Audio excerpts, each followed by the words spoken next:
ससुराल आते ही शीतल रसोई में चली गई क्योंकि उसकी सास विमला ने उसे रसोई में जाने के लिए कहा। वहाँ शीतल की जेठानी सीमा पहले से ही खाना बना रही थी। क्या हुआ, आते ही माँ जी ने रसोई में भेज दिया ना? हाँ दीदी, चाय बनाने के लिए कहा है माँ जी ने। समझ गई, चाय बना लेती है ना? हाँ दीदी, मैं बहुत अच्छी चाय बनाती हूँ। आज ऐसी चाय बनाऊंगी ना कि माँ जी फिदा हो जाएंगी मुझ पर। ये सुनकर सीमा जोर जोर से हंसने लगी। क्या हुआ दीदी, हंस क्यों रही हो? माँ जी को खाना खिलाकर इम्प्रेस करना नामुमकिन है। माँ जी कुछ न कुछ कमी निकाल ही लेंगी। शीतल ने मन में सोचा कि उसकी जेठानी सास के खिलाफ उसे भड़का रही है। खुद शायद अच्छा खाना नहीं बना सकती, इसीलिए मुझे भड़का रही है। रुक जाओ दीदी, चाय बनाकर दिखाती हूँ। शीतल ने अदरक और इलायची के साथ चाय बनाई और पहले सीमा को दी। एक सिप लेकर बताइए दीदी कैसी बनी है चाय। सीमा ने एक सिप लेकर कहा, आहा, बहुत अच्छी बनी है। मैं भी इतनी अच्छी चाय नहीं बना सकती। तो फिर क्या बोलती हो, माँ जी को ये पसंद नहीं आएगा? तू ले तो जा, खुद ही देख ले। शीतल बड़े गर्व के साथ अपनी सास के पास चाय ले गई। ये लीजिए माँ जी, मैंने चाय बनाई है। दो बहू, लेकिन चाय जैसी खुशबू क्यों नहीं आ रही है? चाय की खुशबू आ तो रही है माँ जी। अच्छा, अब तुम मुझे सिखाओगी? मुझे तो कोई खुशबू ही नहीं आ रही है। खैर छोड़ो, पीकर देखती हूँ। अरे इसमें तो दूध ज्यादा हो गया, लिकर भी कम है, अदरक इलायची का भी स्वाद नहीं आ रहा है ठीक से। आजकल की लड़कियां चाय भी नहीं बना सकती। ये सुनकर शीतल हताश हो गई और मुंह फुलाकर रसोई में लौट आई। सीमा ने कहा, क्या हुआ? कहा था ना मैंने, तुमने सही कहा था दीदी। इतनी अच्छी चाय बनाई और माँ जी ने पीने से पहले ही कमी निकाल ली। 4 सालों से मेरे साथ यही हो रहा है बहन। तू मेरी देवरानी है लेकिन तू मेरी बहन जैसी है, इसीलिए तुझे पहले ही बोला था। 4 साल में माँ जी ने एक बार के लिए भी मेरे खाने की तारीफ नहीं की। ये तो गलत है ना दीदी। अभी गलत का देखा क्या है, ये तो सिर्फ शुरुआत है। तभी विमला ने चिल्लाकर कहा, छोटी बहू, चाय तो बनी नहीं तुमसे, आज दोपहर का खाना तुम बनाओ। ठीक है माँ जी, शीतल ने भी चिल्लाकर जवाब दिया। उसके बाद वो खाना बनाने की तैयारी में लग गई। सीमा भी उसकी मदद करने लगी। अभी तक सब्जियां नहीं काट पाई? हाँ, दोनों ही निकम्मे हो एकदम। लेकिन माँ जी, अभी तो सिर्फ 10 मिनट ही तो हुए हैं। हाँ तो मैं 10 मिनट में 10 सब्जियां बना लेती थी। आजकल की लड़कियों में वो बात ही कहाँ है। जल्दी करो, मुझे भूख लगी है। बिमला चली गई।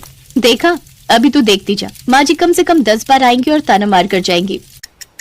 बिमला हर 10 मिनट में आती रही और ताना मारती रही। तुम दोनों को तो वापस तुम्हारे मायके रख कर आना चाहिए। मुझे ऐसी निकम्मी बहू नहीं चाहिए। और जब खाना बनकर तैयार हुआ तब बिमला ने कहा, कितनी देर लगा दी तुम दोनों ने? इतनी देर से बस 5 पकवान ही बन पाए हैं। हाँ, हे भगवान, मुझे उठा लो। खैर, खाना दो। और खाना खाते हुए बिमला चिल्लाने लगी, ये कोई सब्जी है? स्वाद ही नहीं है कुछ। ना अदरक का स्वाद है और ना ही जीरा का। नमक कम हुआ है वो अलग। क्या बकवास खाना है ये। ससुराल में पहले ही दिन ये सब सुनकर शीतल अंदर से टूट गई। सीमा ने उसे समझाया, दुखी मत हो, मैं 4 साल से ये सह रही हूँ, तुझे भी इसकी आदत पड़ जाएगी। लेकिन माँ जी ये सब करती क्यों है? हमें परेशान करके उन्हें मजा आता है, उन्हें सास बनने का एहसास होता है। पर ये तो गलत है ना दीदी। गलत तो बहुत कुछ है बहन, लेकिन हम कर क्या सकते हैं? हमारे नसीब में तो यही लिखा है। नहीं नहीं, भगवान सब देख रहे हैं, भगवान सब कुछ ठीक कर देते हैं। ठीक है, देखते हैं, चल अब खाना खा ले, नहीं तो बीमार पड़ जाएगी। इतना कुछ सुनने के बाद शीतल के गले से खाना उतर नहीं रहा था। उसने किसी भी तरह खाना खाया और हर रोज ये सिलसिला चलता रहा। सुबह से लेकर रात तक दोनों जेठानी और देवरानी का वक्त रसोई में ही बीत जाता था, लेकिन फिर भी उनकी सास खुश नहीं होती थी। इस तरह कुछ महीने बीत गए। शीतल हमेशा डर डर कर जीने लगी और हर रोज भगवान को बुलाने लगी। और एक दिन सीमा और शीतल बर्तन धो रही थी, तभी घर के बाहर एक साधु बाबा आए। अलग निरंजन, बहुत भूख लगी है, खाना मिलेगा क्या? खाना? लेकिन अभी अभी हमने सब कुछ खा लिया। कोई बात नहीं, हम बना देते हैं। हाँ हाँ, आप आइए बाबा, बैठिए। साधु बाबा के लिए दोनों ने खाना बनाया और खाना खाकर साधु बाबा ने बहुत तारीफ की। इतना स्वादिष्ट खाना मैंने पहली बार खाया। ये सुनकर सीमा और शीतल रो पड़ी। क्या हुआ, तुम दोनों रो क्यों रही हो? असल में बहुत दिनों बाद किसी ने हमारी तारीफ की। उन दोनों ने साधु बाबा को सब कुछ बताया। साधु बाबा ने कहा, समझ गया, मेरे पास कुछ है। ये लो, ये जादुई पत्थर रखो, इसे रसोई में रख देना। रसोई में घुसकर तुम दोनों जो भी खाना मांगोगे वो तुरंत हाजिर हो जाएगा। और उस खाने की जो भी बुराई करेगी उसे इतनी मिर्च लगेगी कि वो बेहोश हो जाएगी। साधु बाबा शीतल के हाथ में वो पत्थर देकर गायब हो गए। उसने रसोई में वो पत्थर रख दिया। शाम को बिमला ने पकौड़ा और चाय बनाने के लिए कहा। सीमा और शीतल रसोई में घुसकर बोली, जल्दी से चाय और पकौड़ा बनकर तैयार हो जाए। 1 सेकंड के अंदर उनके सामने गर्मा गर्म पकौड़े और चाय बनकर तैयार हो गई। ये लीजिए माँ जी, चाय पकौड़ा। अरे इतनी जल्दी कैसे बन गई? बिमला ने पकौड़ा खाया और ताज्जुब में आ गई। अरे ये तो बहुत स्वादिष्ट है, लेकिन मैं ये बोल नहीं सकती। बिमला बोली, अरे पकौड़े में तो स्वाद ही नहीं है। बिमला बात पूरी नहीं कर पाई और उसे इतनी तेज मिर्च लगी कि वो पानी के लिए तड़पने लगी। आहा, मिर्ची लगी है। पानी पानी। बिमला बेहोश हो गई। कुछ देर बाद उसे होश आया। क्या हुआ था मुझे? आप बेहोश हो गई थी माँ जी। माँ जी, बाकी के पकौड़े खाएंगी ना? नहीं नहीं, मुझे नहीं खाने हैं पकौड़े। जाओ रात का खाना बनाओ, चना और रोटी। सीमा और शीतल रसोई में जाकर बोली, जल्दी से चना और रोटी बनकर तैयार हो जाए। चना और रोटी तुरंत तैयार हो गई। बिमला ने कहा, अरे इसमें तो नमक ही। फिर से बिमला को मिर्ची लगी और वो तड़पने लगी। कितना तीखा! इतना तीखा तो नहीं था। अचानक से क्या हो गया? बहुत अच्छी बनी है, बहुत स्वादिष्ट बनी है चना रोटी। ये कहते ही अचानक से तीखापन खत्म हो गया। अरे ये क्या हुआ? मैं खाने की बुराई नहीं कर सकती क्या? बिमला समझ गई। उसके बाद से उसे हर बार तारीफ करनी ही पड़ी। और इसी तरह जादुई पत्थर की वजह से देवरानी जेठानी की रसोई जादुई बन गई और उन दोनों को सास के ताने से मुक्ति मिल गई। अंजलि बहुत दुखी है क्योंकि वो देख नहीं पाती है, वो अंधी है। अंजलि बचपन से ऐसी नहीं है, बचपन में वो देख सकती थी, लेकिन एक दिन उसके साथ एक हादसा हो गया। एक दिन स्कूल जाते समय रास्ते में एक गाड़ी ने अंजलि को जोर से धक्का मार दिया और अंजलि के सर के पीछे वाले हिस्से में चोट लग गई। उसे अस्पताल ले जाया गया, लेकिन डॉक्टर साहब ने साफ साफ कह दिया, देखिए लड़की तो बच जाएगी, लेकिन वो कभी भी देख नहीं पाएगी क्योंकि उसकी दोनों आंखें खराब हो गई हैं। उसके बाद से अंजलि अंधी हो गई। उसके माता पिता ने बहुत कोशिश की, बहुत सारे डॉक्टर भी दिखाए, लेकिन कोई फायदा नहीं हुआ। अंजलि अभी 25 साल की है, वो खुद का काम भी नहीं कर सकती है। उसकी माँ बिमला हमेशा उसके साथ रहती है। उसके पिता का नाम मनोहर है। मनोहर एक दुकान चलाता है और उसी से उन लोगों का घर चलता है। मनोहर और बिमला को बस एक ही चिंता है, सुनिए जी, हमारी बेटी 25 साल की हो गई है, अब तो उसकी शादी करवानी ही पड़ेगी। हाँ बिमला, वो तो है, लेकिन एक अंधी लड़की से कौन शादी करेगा? उसके लिए हमें दहेज में बहुत सारे पैसे देने होंगे। हमारे पास एक वो दुकान ही तो है, उसे गिरवी रखना होगा। इस तरह बिमला और मनोहर अंजलि की शादी को लेकर आपस में बात कर रहे होते हैं कि अंजलि ये सब सुन लेती है। वो एक छड़ी से रास्ता नापते हुए बिमला और मनोहर के पास जाती है और कहती है, माँ, दुकान गिरवी रखने की कोई जरूरत नहीं है। मेरे लिए आप लोग दुकान क्यों गिरवी रखेंगे? बेटी, हम तेरे माता पिता हैं, हम वही करेंगे जिसमें तेरा भला हो। तेरी शादी तो हम करवा के रहेंगे। अगले दिन मनोहर दुकान गिरवी रखकर बहुत सारे पैसे घर ले आता है और शादी के लिए 10 लाख रुपए दहेज देने का ऐलान कर देता है। ये खबर चारों तरफ फैल जाती है और अंजलि के लिए एक रिश्ता आता है। लड़के का नाम सुबोध है और उसकी माँ का नाम जानकी और सुबोध की बहन का नाम पायल है। तीनों मिलकर अंजलि को देखने आते हैं। अंजलि अंधी होने के बावजूद सज धज कर उन लोगों के लिए मिठाई ले आती है। उसकी शादी पक्की हो जाती है। मनोहर जानकी को दहेज के 10 लाख रुपए दे देता है और कुछ ही दिनों बाद अंजलि और सुबोध की शादी हो जाती है। अंजलि ससुराल चली जाती है। पहले के 2-3 दिन तो अच्छे से ही गुजरते हैं, मगर उसके बाद वाले दिन जानकी अंजलि से कहती है, बहू जाओ जाकर मेरा कमरा साफ कर दो। लेकिन माँ जी, मैं तो अंधी हूँ, मुझे कुछ भी दिखाई नहीं देता। तो क्या तुम्हें सर पर बिठा लें? तभी वहाँ पर अंजलि की ननद पायल आ जाती है और कहती है, भाभी भूल मत जाना कि ये तुम्हारा ससुराल है, मायका नहीं जो तुम हमेशा बस आराम करती रहोगी।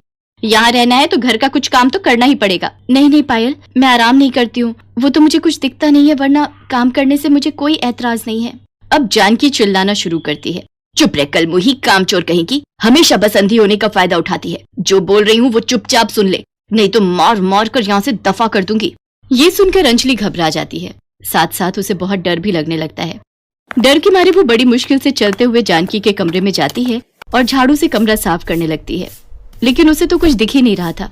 ऐसे ही साफ करते करते झाड़ू टेबल पर रखे हुए फूलदानी से जाकर टकरा जाती है और फूलदानी नीचे गिरकर टूट जाता है और उस आवाज से जानकी और पायल वहाँ दौड़कर चले आते हैं। हाय हाय, सत्यानाश कर दिया, तोड़ दिया, मेरा सब कुछ तोड़ दिया। अंजलि रोते हुए माफी मांगने लगती है, माफ कर दीजिए, मुझसे गलती हो गई है, मुझे पता ही नहीं चला कि वहाँ कुछ है, मैं तो अंधी हूँ। फिर से वही बात, माँ भाभी ऐसे नहीं सुधरेगी। ये बोलकर पायल 2 डंडे लाती है और दोनों मिलकर अंजलि के ऊपर प्रहार करने लगते हैं। अंजलि रो पड़ती है। उसी रात को जब सुबोध घर लौटता है तब अंजलि उसे सब कुछ बताती है। ये सुनकर सुबोध अपनी माँ और बहन को ही सपोर्ट करता है। अंजलि समझ जाती है कि ये लोग ऐसे ही हैं। उसके बाद से हर रोज अंजलि के ऊपर अत्याचार चलता रहता है।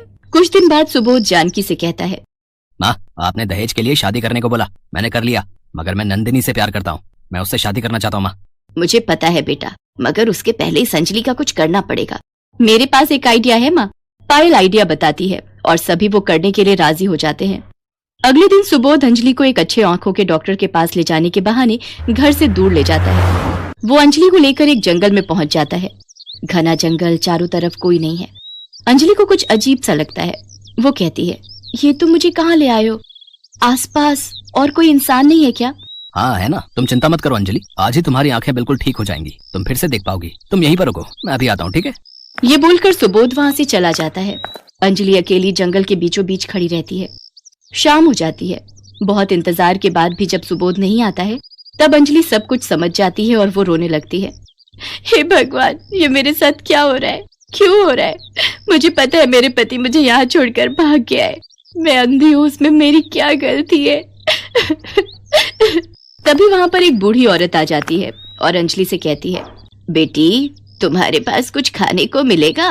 मैंने 2 दिन से कुछ नहीं खाया। अंजलि के पास सिर्फ 2 बिस्कुट थे। बूढ़ी औरत की दर्द भरी आवाज सुनकर अंजलि को दया आती है और वो 2 बिस्कुट उस औरत को दे देती है और अचानक से एक चमत्कार हो जाता है। वो बूढ़ी औरत जंगल की देवी में बदल जाती है। अंजलि, मैं इस जंगल की देवी हूँ। मैं बूढ़ी औरत के रूप में तेरी परीक्षा ले रही थी। तूने सब कुछ खो दिया है। तेरे पास सिर्फ 2 बिस्किट थे और वो भी तूने मुझे दे दिया। मैं प्रसन्न हूँ। बोल, तुझे क्या चाहिए? देवी, मैं अंधी हूँ, दया करके मेरी आंखों की रोशनी मुझे लौटा दीजिए। जंगल की देवी अपनी जादुई शक्ति से एक जादुई चश्मा लाती हैं। अंजलि, ये जादुई चश्मा है। इसे पहनते ही तुझे फिर से सब कुछ दिखाई देने लगेगा। अंजलि उस जादुई चश्मे को पहन लेती है और उसे सब कुछ दिखाई देने लगता है। पेड़, पौधे, आसमान, जमीन, सब कुछ। अंजलि खुशी से झूम उठती है। जंगल की देवी, आपका बहुत बहुत धन्यवाद। मुझे सब कुछ दिख रहा है। इतनी खुशी मुझे जिंदगी में कभी नहीं मिली। अंजलि जंगल की देवी को धन्यवाद देकर वहाँ से चली जाती है। वो इधर उधर घूमकर अगले दिन सुबह ससुराल पहुँचती है, लेकिन वहाँ जाकर अंजलि देखती है कि सुबोध ने नंदिनी नाम की एक लड़की से शादी कर ली है। अंजलि को देखकर वो लोग बहुत चौंक जाते हैं। अरे, तुम कहाँ से आ गई? तुम्हें तो कुछ दिखाई नहीं देता है ना? हाँ हाँ, तुम तो अंधी हो, तुम्हें तो अब तक किसी जानवर के पेट में होना चाहिए था। इतने घने जंगल से तुम लौट कैसे आई?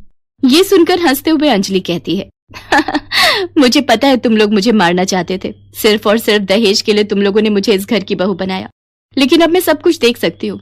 अब मैं तुम सबको मजा चखाऊंगी। ये सुनकर सभी हंसने लगते हैं। पायल कहती है, तुम्हें क्या लगता है तुम अकेली एक औरत हम चारों को हरा सकती हो? तभी सुबोध की नई पत्नी नंदिनी कहती है, मैं समझ गई हूँ कि ये कैसे देख पा रही है। कहीं से इसे ये चश्मा मिल गया है, इसी की वजह से ये देख पा रही है। हाँ, तुम सही कह रही हो, पहले तो ये चश्मा नहीं था। बेटा, इसका चश्मा निकाल, उसके बाद हम चारों मिलकर इसे मार डालेंगे और इसके घर वालों को बोल देंगे कि अंजलि किसी और के साथ भाग गई है। सुबोध अंजलि की तरफ बढ़ने लगता है। अंजलि ने खुशी के मारे ये सोचा ही नहीं था कि ये लोग उसे यहाँ भी मार सकते हैं। अंजलि डर जाती है। चारों के चारों अंजलि को मारने के लिए तैयार हैं। तभी एक चमत्कार हो जाता है। अंजलि के जादुई चश्मे से एक चमत्कारी रोशनी निकलती है और उस रोशनी में चारों जलकर भस्म हो जाते हैं। आह, बचाओ! ऐसे ही दर्द से तड़पते हुए चारों का खेल खत्म हो जाता है।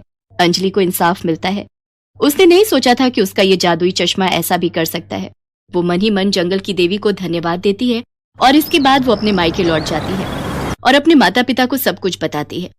वो लोग अंजलि को सपोर्ट करते हैं और ऐसे ही अंजलि अपने जादुई चश्मे के साथ खुशी खुशी रहने लगती है।